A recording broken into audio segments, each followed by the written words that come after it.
السلام علیکم ورحمۃ اللہ وبرکاتہ۔ الحمد للہ رب العالمین وعلى آلہ واصحابہ اجمعین۔ اعوذ باللہ من الشیطان الرجیم، بسم اللہ الرحمن الرحیم۔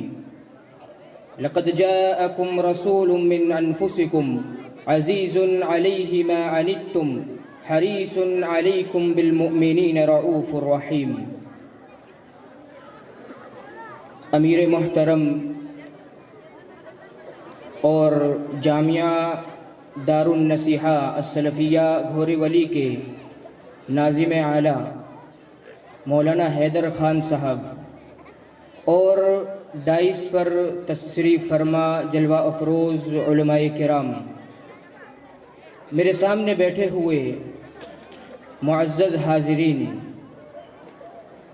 سورہ توبہ کی آخری آیت جو میں نے آپ کے روبرو پڑھی ہے، اس آیت کا تعلق پیارے نبی صلی اللہ علیہ وسلم کی فکر انسانیت سے ہے۔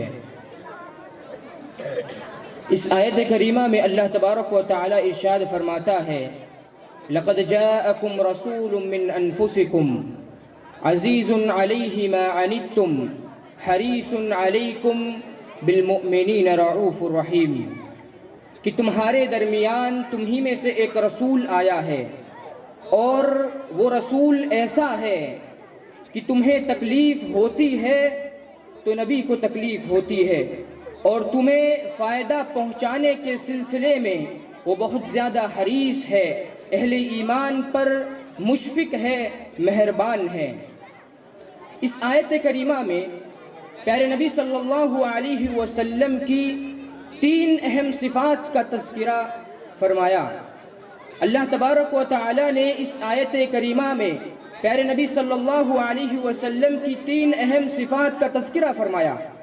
حاضرین گرامی، اللہ تبارک و تعالی نے فرمایا عزیز علیہ ما عنتم۔ پہلی صفت پیارے نبی صلی اللہ علیہ وسلم کی کیا ہے؟ وہ صفت کہ قوم، امت، انسانیت تکلیف میں ہوتی ہے تو نبی کو تکلیف ہوتی ہے، امت کو درد ہوتا ہے تو نبی کو درد ہوتا ہے، امت کو تکلیف ہوتی ہے تو نبی کو تکلیف ہوتی ہے۔ گویا امت کی تکلیف نبی کی تکلیف ہے، امت کی پریشانی، امت کا دکھ، امت کا رنج، امت کی پریشانی اللہ کے نبی صلی اللہ علیہ وسلم کا دکھ ہے، اللہ کے نبی صلی اللہ علیہ وسلم کی پریشانی ہے۔ حاضرین گرامی، پیارے نبی محمد رسول اللہ صلی اللہ علیہ وسلم اپنی امت کے حوالے سے، انسانیت کے حوالے سے کس قدر پریشان ہوتے تھے، بہت تکلیف پہنچتی تھی آپ کو، یہ دیکھ کر، یہ سوچ کر کہ میری امت تکلیف میں ہے، میری امت پریشانی میں ہے، اس وجہ سے اللہ کے نبی صلی اللہ علیہ وسلم کو بہت تکلیف ہوا کرتی تھی۔ اس آیت کریمہ میں یہی بتایا جا رہا ہے کہ اللہ کے نبی صلی اللہ علیہ وسلم کے اندر امت کا درد پایا جاتا تھا، امت کے لیے تڑپتے تھے آپ، پریشان ہوتے تھے آپ امت کے لیے۔ اس وجہ سے اگر آپ دیکھیں گے تو پیارے نبی صلی اللہ علیہ وسلم کی یہ خواہش تھی، یہ تمنا تھی کہ ایسی بہت ساری چیزیں جو اپنی امت کو حکم دیں، لیکن اللہ کے نبی صلی اللہ علیہ وسلم نے حکم نہیں دیا، اس وجہ سے کہ کہیں امت پریشان نہ ہو جائے، امت غم میں نہ آ جائے، امت تکلیف میں نہ آ جائے۔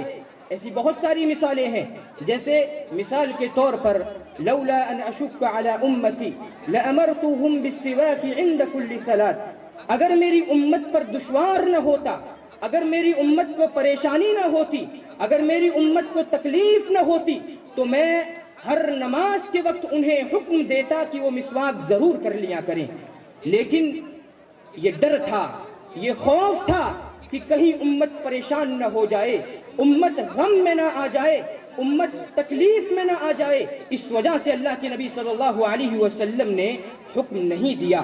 ہاں، مسواک کرنا مستحب ضرور ہے، لیکن یہ فرض نہیں ہے، واجب نہیں ہے۔ اللہ کے نبی صلی اللہ علیہ وسلم نے اس کا حکم نہیں دیا اس وجہ سے کہ کہیں امت پریشان نہ ہو جائے۔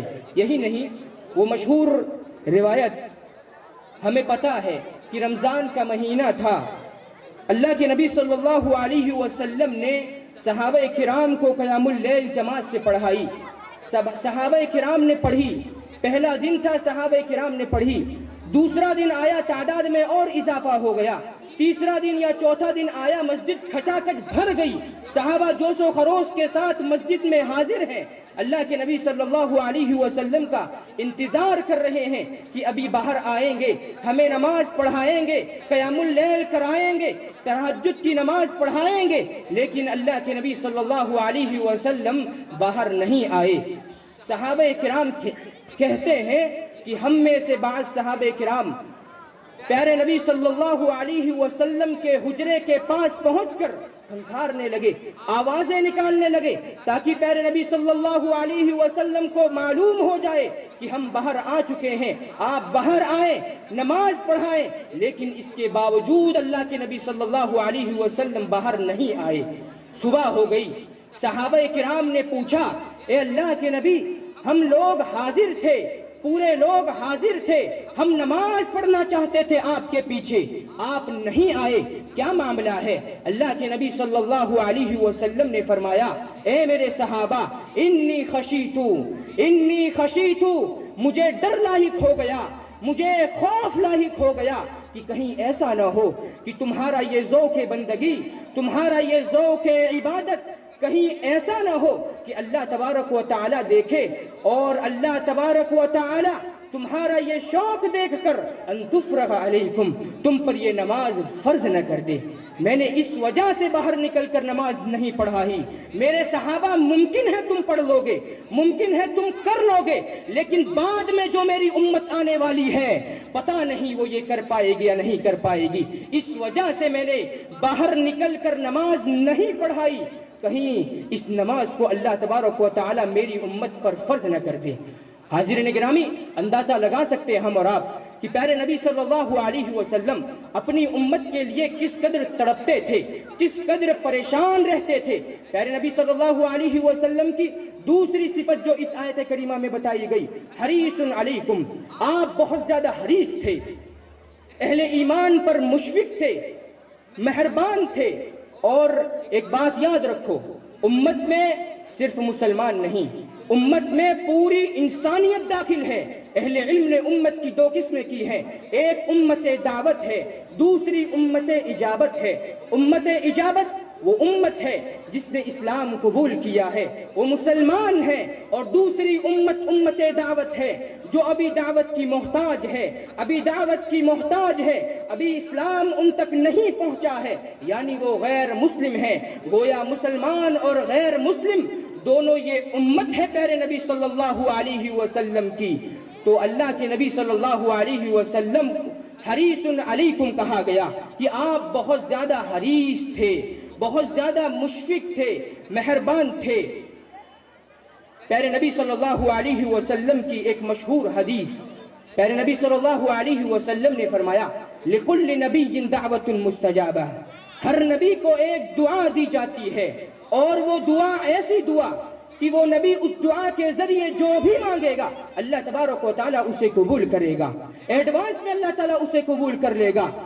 لِكُلِّ نَبِيٍّ دَعْوَةٌ مُسْتَجَابَةٌ، یعنی وہ دعا ایک دعا نبی کو ایک ایسی دعا دی جاتی ہے کہ وہ نبی اس دعا کے ذریعے جو بھی مانگے گا اللہ تبارک و تعالیٰ اسے قبول کر لے گا۔ فَتَعَجَّلَ كُلُّ نَبِيٍّ دَعْوَتَهُ، پیارے نبی صلی اللہ علیہ وسلم فرماتے ہیں جتنے بھی انبیاء آئے، پیغمبر آئے، رسول آئے، سارے کے سارے لوگوں نے اپنی دعا کو دنیا ہی میں استعمال کر لیا، لیکن فرماتے ہیں اے میرے صحابہ، میں نے اپنی دعا کو بچا کر رکھا ہے، چھپا کر رکھا ہے، تاکہ کل قیامت کے دن میں اپنی امت کے حق میں سفارش کر سکوں، شفاعت کر سکوں۔ یہ اللہ کے نبی صلی اللہ علیہ وسلم ہیں جو اپنی امت کے لیے تڑپ رہے ہیں، پریشان ہیں۔ اللہ اکبر۔